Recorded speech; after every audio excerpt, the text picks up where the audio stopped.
Buenas tardes, compañeros y asesor. Mi nombre es María Elizabeth González Pérez. Pertenezco a la Universidad Virtual del Estado de Guanajuato con matrícula 2103-7279 y me encuentro cursando el módulo de Protección Internacional en Derechos Humanos, del cual se desprende el reto 5 denominado Criterios del Sistema Interamericano de Protección de los Derechos Humanos, impartido por el asesor José Luis Gaón Esparza.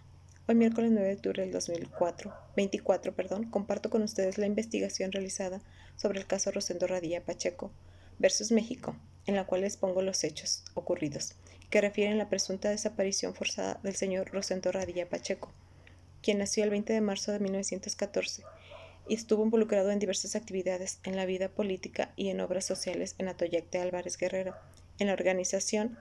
de caficultores y campesinos de la zona. El 25 de agosto de 1974, el señor Rosendo Radilla Pacheco, de 60 años de edad, y su hijo Rosendo Radilla Martínez, de 11 años, viajaban en un autobús de Atoyac de Álvarez a Chilpancingo, Guerrero. El autobús fue detenido en un retén en donde agentes militares hicieron descender a los pasajeros para inspeccionarlos y sus pertenencias. El autobús posteriormente fue detenido en un segundo retén, donde el señor Rosendo Radilla Pacheco quedó detenido por los agentes militares, quienes hicieron referencia a la detención por componer corridos. Posteriormente a su detención, el señor Rosendo Radilla Pacheco fue visto en el cuartel militar de Atoyac de Álvarez con signos de maltrato físico, lugar donde fue visto por última vez. El 15 de marzo del 2008, la Comisión Interamericana sometió a la Corte una demanda en contra de los Estados Unidos mexicanos, la cual se originó en la denuncia presentada el 15 de noviembre del 2001 por la Comisión Mexicana de Defensa y Promoción de los Derechos Humanos y por la Asociación de Familiares de Detenidos Desaparecidos y Víctimas de Violaciones a los Derechos Humanos.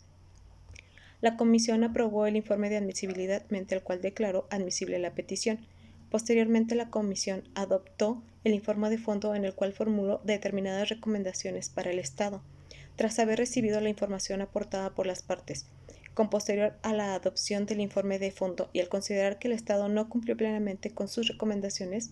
la Comisión decidió someter a la Corte a la jurisdicción de la Corte. Durante el proceso ante el tribunal, las partes remitieron a la Corte sus escritos principales. Los representantes y la Comisión presentaron respectivamente sus alegatos a las excepciones preliminares interpuestas por el Estado. Asimismo, la Corte ordenó recibir las declaraciones rendidas de 2 presuntas víctimas, 10 testigos y 3 peritos ofrecidos por la Comisión, los representantes y el Estado,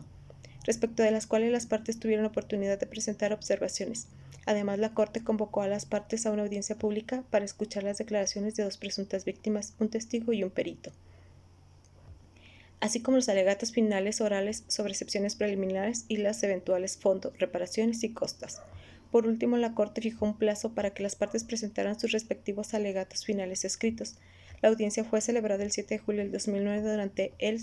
83 periodo ordinario de las sesiones de la Corte,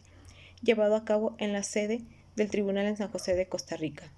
En el escrito de contestación de la demanda, el Estado interpuso 4 excepciones preliminares relativas a la competencia temporal y material, en la cual la Corte considera que la Convención Americana produce efectos vinculantes respecto de un Estado, una vez que se obligó al mismo, en el caso de México, al momento en que se adhirió a ella y no antes. De esta manera, solo a partir de esta fecha rigen para México las obligaciones del tratado, y en tal virtud es aplicable a aquellos hechos que constituyen violaciones de carácter continuo o permanente, es decir, a los que tuvieron lugar antes de la entrada en vigor del tratado y persisten aún después de esa fecha, puesto que ellas se siguen cometiendo. La Corte desestima la segunda excepción preliminar al reiterar de conformidad con la parte pertinente del artículo 3 de la Convención Interamericana de Desaparición Forzada de Personas, que el delito de desaparición forzada de personas será considerado como continuado o permanente, mientras no se establezca el destino o paradero de la víctima. También la Corte precisa que efectivamente no tiene competencia para aplicar disposiciones de la Carta de la Organización de los Estados Americanos en el marco del proceso contencioso, por lo que es desestimada. También advierte que la presunción de muerte en casos de desaparición forzada solo permite concluir que se presume que el señor Rosendo Radilla Pacheco murió, mas no conlleva establecer con certeza la aproximación de la fecha exacta de su muerte, lo cual sería determinante para dar lugar a lo que el Estado solicita. Para concluir, la sentencia efectuada por la Corte cobra gran relevancia e importancia al garantizar justicia a través de las víctimas, a través de la reparación del daño causado a las víctimas.